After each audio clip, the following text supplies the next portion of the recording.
اس کے بعد میں سوال کا جواب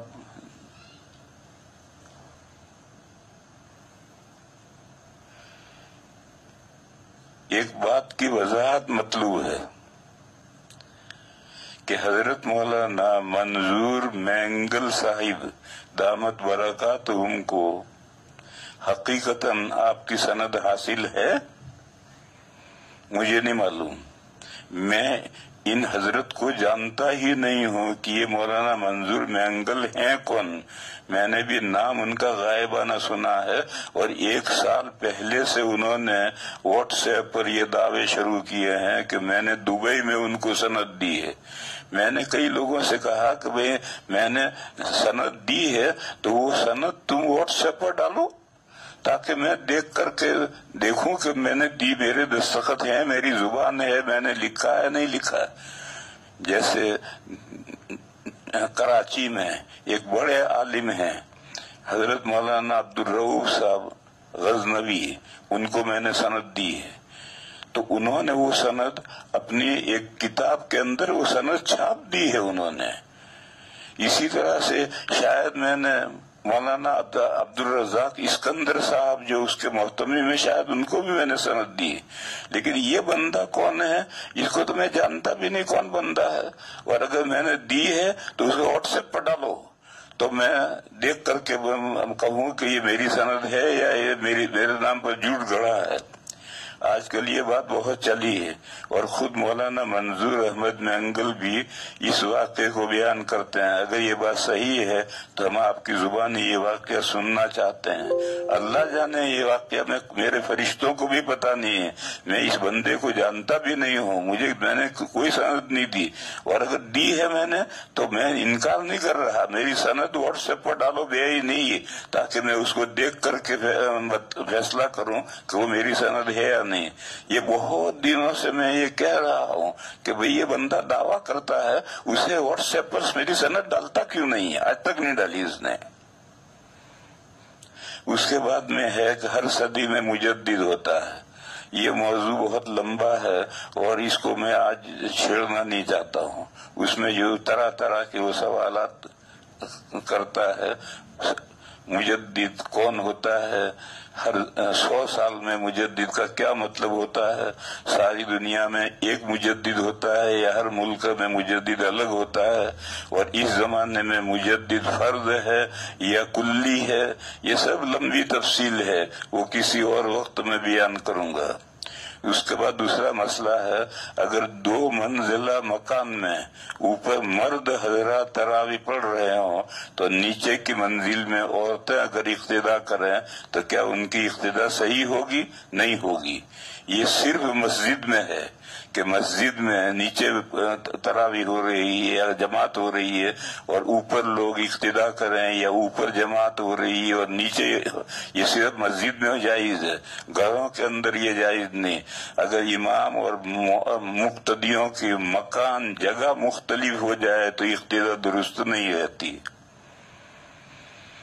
افطار کرتے وقت کرنے میں تو تعجیل کو پسند کیا گیا ہے. افطار کرنے میں تو تعجیل کو پسند کیا گیا. تو کیا اگر کوئی ایک آدھ کھجور سے افطار کر کے پھر دعا میں مشغول ہو جائے تو اسے دعا کی قبولیت والی حدیث کی فضیلت حاصل ہوگی؟ کیونکہ بعض مرتبہ دعا کی کیفیت طاری ہوتی ہے، اور اگر افطار کے وقت دعا میں پتہ نہیں کیا رہتا کہ قبولیت کی فضیلت حاصل ہو تو تاخیر زیادہ ہو جائے گی. دیکھو میرے بھائیوں، افطار کے وقت کا مطلب ہے افطار سے پہلے. کھجور کھا کر پھر یہ افطار کے وقت نہیں ہے. افطار کرنے سے پہلے متصلاً جو دعا کرنی ہو کرو. پھر میں نے پہلے بھی یہ مسئلہ بتایا تھا کہ 10-15 منٹ پہلے خوب گڑ گڑا کے دعا کرتے ہیں، پھر اس کے بعد دعا ختم کر کے بیٹھے بیٹھے گپ کرتے ہیں، پھر اذان ہوتی ہے تو کھجور کھانا شروع کر دیتے ہیں. یہ افطار کے وقت نہیں ہے. افطار کے وقت ٹھیک متصلاً افطار کے وقت ہے. ایک تو یہ ہے. دوسری غلط فہمی یہ ہے کہ افطار نام ہے پیٹ بھر کے کھانے کا. ایک کھجور کھانے کا نام افطار نہیں ہے۔ اور یہ جو حدیث ہے من فطر صائمن فلہو اجر مثلہ، جس نے کسی روزے دار کو افطار کروایا تو اس کو اتنا ہی ثواب ملے گا جتنا روزے دار کو ثواب ملے گا۔ اس حدیث میں جو ہے کہ من فطر صائمن، جس نے کسی روزے دار کو افطار کروایا یعنی پیٹ بھر کر کھانا کھلایا تب اس کو ثواب ملے گا۔ اس حدیث کے بارے میں غلط فہمی ہے، میری کھجور سے افطار کرو تاکہ ثواب تیرا بسارا مجھے مل جائے۔ ایک کھجور کھلانے کا نام افطار نہیں ہے، افطار نام ہے پیٹ بھر کے کھانا کھلانا ہے۔ اور میں نے یہ بھی بتایا تھا کہ اسلام میں سحری کا کوئی تصور نہیں ہے، سحری میں تو برائے نام کچھ کھا لو، اصل پیٹ بھر کے کھانا کھانا افطار کے وقت۔ تو افطار کے وقت پیٹ بھر کے کھانا، اس سے متصلاً پہلے دعا کر لو اور دعا کے بعد ساتھ کھانا شروع کر دو، پیٹ بھر کر کے کھانا کھاؤ، اس کا نام ہے پھر افطار۔ صرف ایک کھجور کھانے کا نام افطار نہیں ہے۔ مرد کے لیے نفل اعتکاف گھر میں کرنا جائز ہے یا پھر مسنون اعتکاف کی طرح مسجد شرط ہے؟ جی مسجد شرط ہے، مسجد شرط ہے۔ اور آج کل لاک ڈاؤن کی وجہ سے مسجد میں اعتکاف اگر نہیں کر سکتے ہیں تو یہ عارضی بات ہے، اور اس عارضی بات کی وجہ سے گھر میں اعتکاف کرنے کا جواز نہیں ہے۔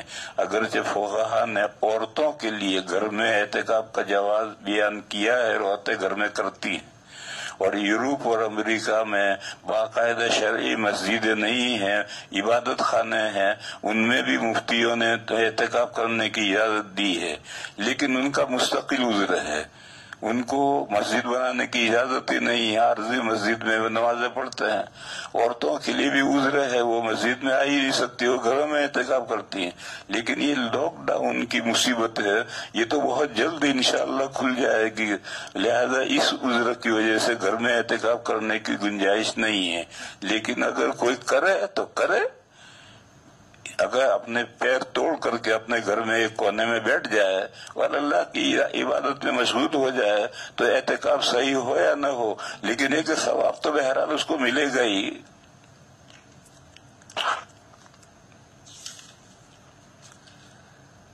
اس کے بعد ایک بندے نے سوال کیا ہے، حضرت مفتی صاحب، مفتی تقی عثمانی صاحب مد ظلہ نے جو فوٹو کے بارے میں کہا ہے، اس بارے میں اس نے بڑی جگ کی ہے، بحث کی ہے، وہ بھی میں آج نہیں چھیڑتا۔ اس کے بعد پھر ہے، آپ نے فرمایا تھا کہ اجتماعی بیعت حضور سے ثابت نہیں ہے، مگر بیعت رضوان میں صحابہ کرام نے حضور سے اجتماعی بیعت کروائی ہے۔ میں نے جو بات کہی تھی وہ بیعت سلوک کے بارے میں کہی تھی، اور بیعت تین ہیں، ایک بیعت اسلام ہے، ایک بیعت جہاد ہے، ایک بیعت سلوک ہے۔ بیعت اسلام ظاہر جو بندہ مسلمان ہوگا وہ اکیلا ہی ہوگا تو وہ بیعت کرے گا، جیسے حضرت جریر ابن عبداللہ بجلی نے جب وہ مسلمان ہوئے اور حضور سے بیعت کی، اس کا ذکر حدیثوں میں آتا ہے۔ اسی طرح سے بیعت جہاد جب پورا لشکر ہے اور ان سے جب بیعت لیں گے تو یہ کے بعد دیگر سب سے ہی لیں گے کہ ہم میدان میں ڈٹے رہیں گے، میدان نہیں چھوڑیں گے۔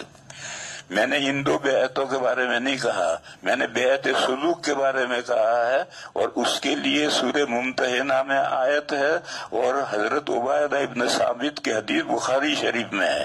اس کے بارے میں نے کہا تھا کہ حضور نے وہ بیعت سلوک سب سے نہیں لیے۔ اس کے بعد سوال ہے کہ دن کے وقت کیا نفل نمازوں میں جہرن تلاوت کرنا جائز ہے؟ جائز نہیں ہے، دن کی نمازیں گونگی ہیں۔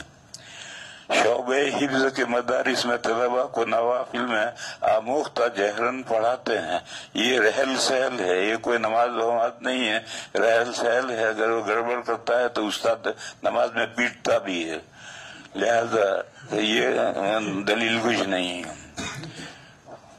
ایسا اساتذہ ایسا کریں تو کریں، کوئی حرج نہیں، یہ رحل سہل ہے، مشق تمرین کے لیے کرنا پڑتا ہے۔ وآخر دعوانا ان الحمدللہ۔